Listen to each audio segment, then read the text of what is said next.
उत्तर प्रदेश में जनता दरबार लगता है दोस्तों, आप लोगों को भलीभांति पता होगा, जहां पर सीएम साहब लोगों की शिकायत सुनते हैं और फिर उनका निपटारा करते हैं।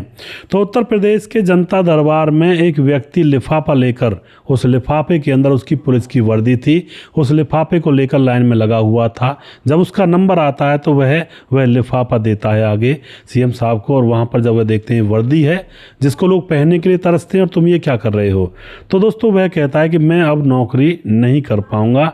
और उसके बाद जब उसकी चीज़ें पूछी जाती हैं कि क्यों नहीं कर पाओगे तुम नौकरी, तो वह जो चीज़ें बताता है दोस्तों, उसके बाद फिर उसके साथ जो होता है पूरी कहानी यहाँ पर जानेंगे। बड़ी ही रोचक है और मोटिवेट करने वाली है और बताने वाली है कि सच्चाई कभी छुप नहीं सकती बनावट के उसूलों से, और खुशबू कभी आ नहीं सकती कभी कागज़ के फूलों से।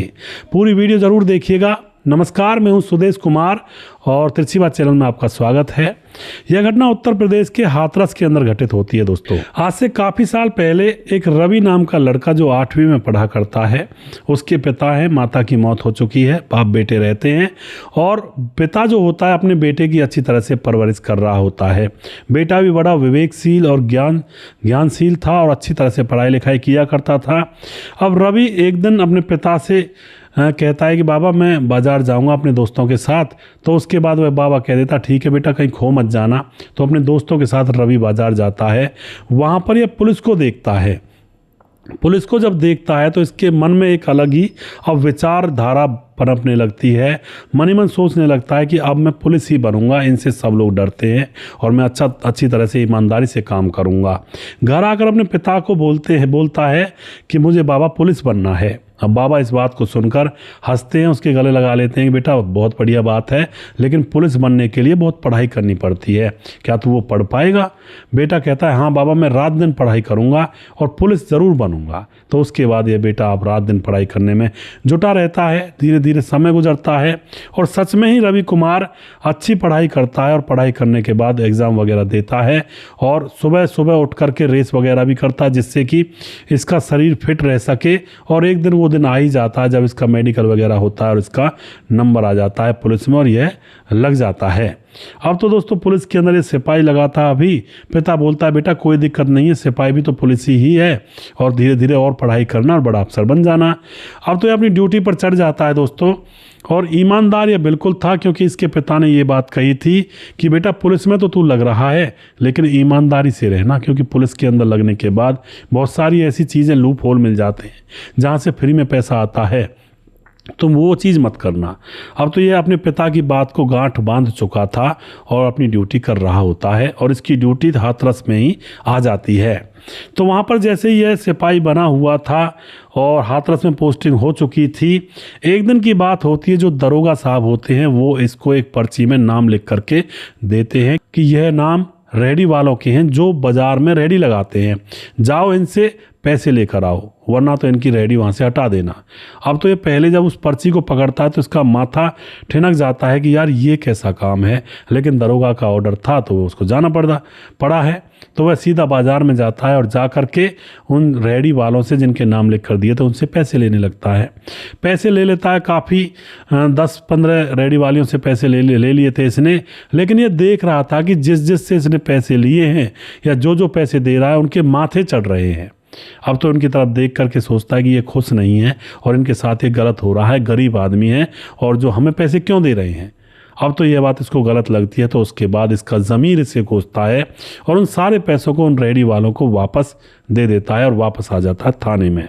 जैसे थाने में आता है तो दरोगा कहते हैं अरे बहुत जल्दी काम को कर ले आया, लाओ पैसे कितने बने। लेकिन दोस्तों ये कह देता है कि नहीं साहब, पैसे तो मैं नहीं लेकर आया। मैंने जैसे पैसे लेने चालू करे उन लोगों के चेहरे उतर गए और मैं इस तरह से बेईमानी का पैसा नहीं ले सकता हूँ।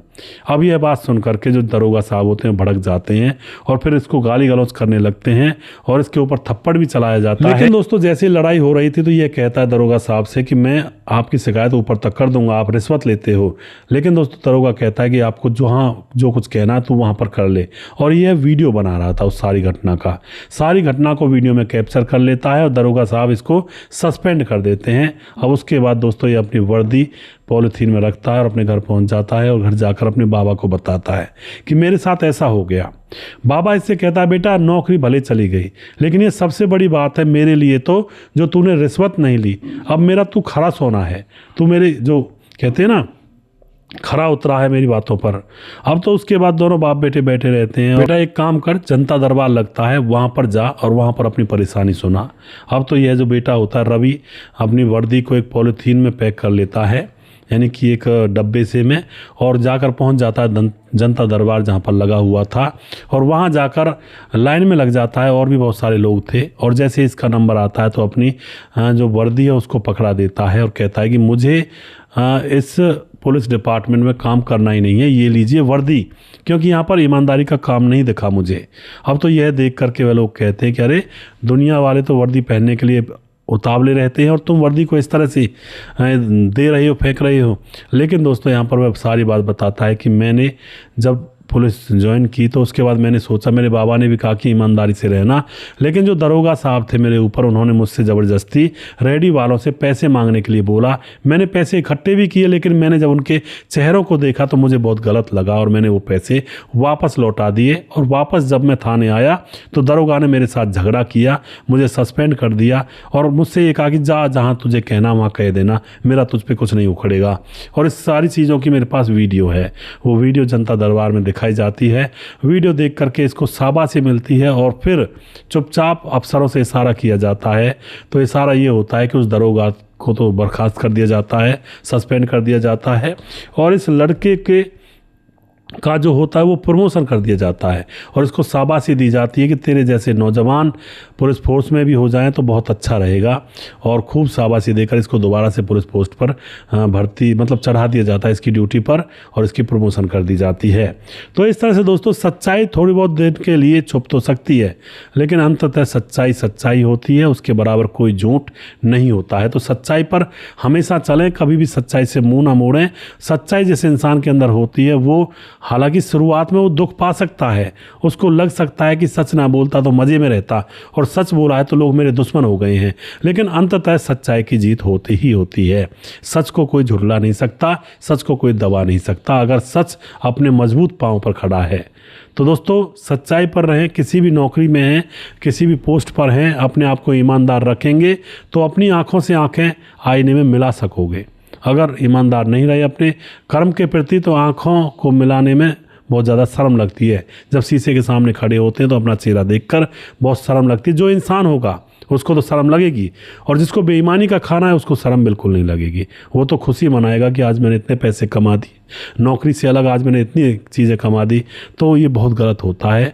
अभी तो आपको अच्छा लगता होगा जो ऐसे पोस्ट पर है या फिर ऐसे काम में जुड़ा हुआ है, लेकिन जब एक इसका रिजल्ट आता है ना बहुत बुरा होता है। ज़्यादातर आपने देखा होगा कई बार बच्चे ऐसे पैदा हो जाते हैं अंगहीन और फिर दिमाग से पैदल, या फिर ऐसे बच्चे पैदा हो जाते हैं या फिर कोई और मार लग जाती है, वो ऊपर वाले की लाठी होती है, वो जब पड़ती है तो आवाज़ बिल्कुल नहीं आती है और चित्त कर देती है एक ही लाठी।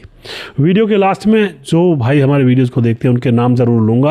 हमारे साथ अमित पटेल बिहार बेलवा मोतिहारी जिला से हैं, समाधान पाटिल जलगांव महाराष्ट्र से हैं, संजय कुमार भैरवा कमेंट करते हैं, देवलिया कला अजमेर राज्य से वीरू कुमार कमेंट करते हैं, पंकज कुमार हमारे भाई कमेंट करते हैं, मनोज श्रीवास्तव जी हैं गोपालगंज बिहार वार्ड नंबर 23 से हैं, उसके बाद रतनलाल मंदसौर से कमेंट करते हैं, मोहन सिंह कोसी कला मथुरा के पास पड़ती है वहाँ से कमेंट करते हैं, उसके बाद भंडारी सनातनी कार्ड कमेंट करते हैं, विष्णु गुज्जर कमेंट करते हैं, बरियम खान मेहर कमेंट करते हैं, प्रवीण बघेल से पुरी से, देवीलाल चौधरी कमेंट करते हैं, विंध्याचल राजभार हैं और राजा राम डूडी कमेंट करते हैं, करण कुमार पी, मुन्ना कुमार बिहार से मुजफ्फरपुर ज़िला से हैं, और जी पूर्णा पत्रा कमेंट करते हैं, सुभाष गुप्ता कमेंट करते हैं, और जी ओझा संतोष ओझा कमेंट करते हैं, संजीव कुमार नेपाल से, रजत सैनी कमेंट करते हैं, चरणजीत दहिया कमेंट करते हैं, प्रवीण बघेल से पुरी से, सुजीत कुमार कमेंट करते हैं, आराध्या नंदनी कमेंट करती हैं, और उसके बाद सूरज डी हमारे भाई फिजी से कमेंट करते हैं, राधे श्याम शर्मा सिरसी जयपुर राजस्थान से हैं,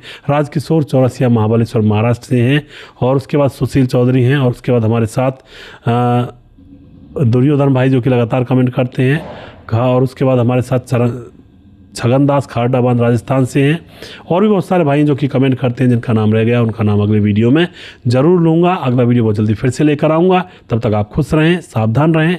जय हिंद, जय भारत।